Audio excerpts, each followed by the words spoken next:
Hey, Tuxfu here. Welcome to the first episode of VR Linux.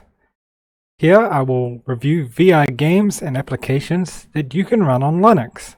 Most of the games and applications I'll be reviewing here will also work on Windows. For Linux, I'd recommend the HTC Vive, the Vive Pro, or the Valve Index. The HTC Vive does not have official Linux support, but it still runs really well on Linux.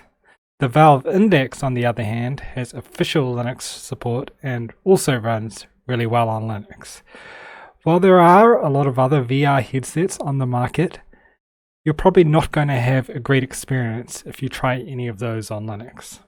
There are not a lot of native Linux VR games, but thanks to Valve's work on Proton, which is a fork of the compatibility layer Wine, which integrates things like DXVK and OpenVR, we can run a lot of the same applications as Windows users.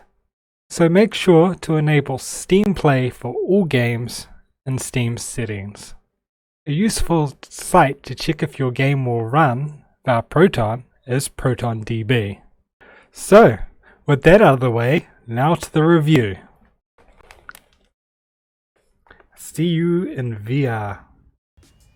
Space Pirate Trainer is very similar to old school arcade shooters such as Space Invaders and Galaga, but reimagined for VR. Space Pirate Trainer requires Proton to run on Linux, and it runs great with a ProtonDB Platinum rating. Space Pirate Trainer has a very shallow learning curve, making it a great game to demo to VR newcomers. It also has a party mode to take advantage of that shallow learning curve.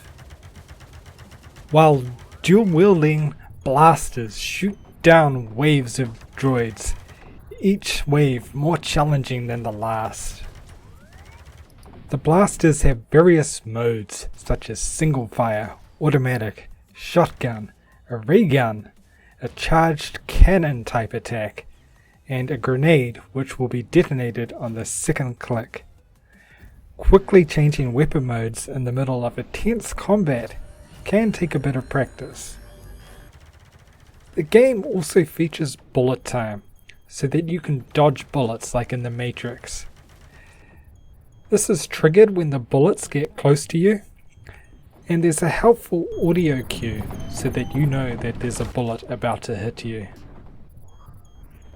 Alternatively, you can also just shoot the bullets or deflect them like a Jedi with the melee weapon. The melee weapon can also be used as a lasso attack so that you can throw the droid around and smash them into pieces.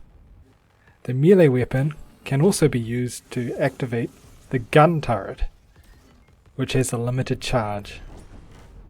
And when things really get tough, you could always swap out a blaster for a shield. Occasionally enemies will drop powerful pickups, which you can activate by shooting them.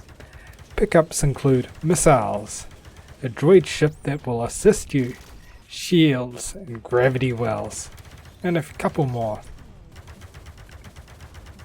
There are many types of enemies: white droids, red droids, hex droids, missile droids, swarms of kamikaze droids, and a few boss droids. Sometimes the droids will try to flank you from multiple sides, so it pays to keep track of where the droids are moving. Other features include various modes and leaderboards. The graphics are great.